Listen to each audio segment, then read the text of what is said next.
Hi friends, ఈ video నచ్చినట్లయితే like చేయండి, సబ్స్క్రైబ్ చేయండి. అలా ఒక అమ్మాయి చైన్ తీసుకొని వచ్చి, ఎవరి చైన్ రా ఇది, అమ్మాయి చైన్ రా ఉంది, నీ దగ్గర ఉంటే ఏంద్రా అని చెప్పేసి అడుగుతూ ఉంటుంది. ఆ మాటలు వినగానే అక్కడున్న కార్తీక్ అయితే అవునమ్మా అమ్మాయి చైనే అని చెప్పేసి అంటాడు. ఆ మాటలు వినగానే అక్కడున్న వాళ్ళ అమ్మ అయితే అదేంట్రా నీ దగ్గర ఎందుకు ఉంది, అది కూడా జోష్న కూడా ఎప్పుడు ఇలాంటి చైన్ వేసుకున్నదే లేదు, నేను కూడా చూడలేదు, ఇదైతే జోష్నది కాదు కదా అని చెప్పేసి అంటూ ఉంటుంది. ఆ మాటలు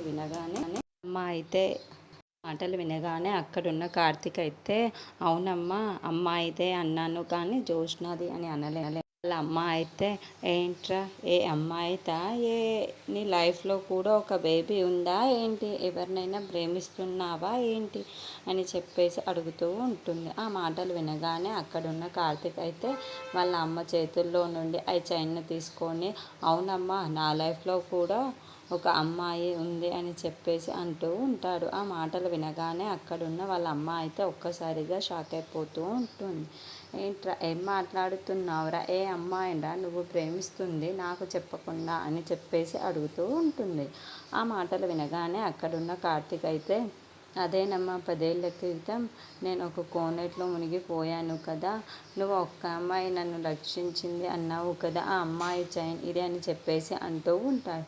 ఆ మాటలు వినగానే అక్కడున్న వాళ్ళ అమ్మ అయితే అవునా ఆ అమ్మాయి చైన్ నీ దగ్గరికి ఎలా వచ్చింది అని చెప్పేసి అంటూ ఉంటుంది. ఆ మాటలు వినగానే అక్కడున్న కార్తీక్ అయితే అవునమ్మా అప్పుడు నేను మెలకువలోకి వచ్చిన తర్వాత ఈ చైన్ నా దగ్గరికి ఎలా ఉందో కూడా నాకు తెలియదు, అప్పటి నుండి ఈ చైన్ నా దగ్గరనే పెట్టుకున్నాను, ఎప్పటికైనా ఆ అమ్మాయి కలుస్తుందో ఏమో అని ఎదురు చూస్తున్నాను అమ్మ సిస్లర్, ఆ అమ్మాయి కలిస్తే ఎంత బాగుంటుందో అనిపిస్తుంది అని చెప్పేసి అంటూ ఉంటాడు. ఆ మాటలు వినగానే అక్కడున్న కార్తీక్ అయితే ఇప్పుడు ఎక్కడ ఉందో ఏం చేస్తుందో, ఆ అమ్మాయి ఇప్పుడు ఎక్కడుందో ఏం చేస్తుందో అని, ఆ అమ్మాయి కోసం నువ్వు ఎదురు చూస్తున్నావా అని చెప్పేసి అడుగుతూ ఉంటుంది. ఆ మాటలు వినగానే అక్కడున్న కార్తీక్ మాత్రం అవునమ్మా అని చెప్పేసి అంటూ ఉంటాడు.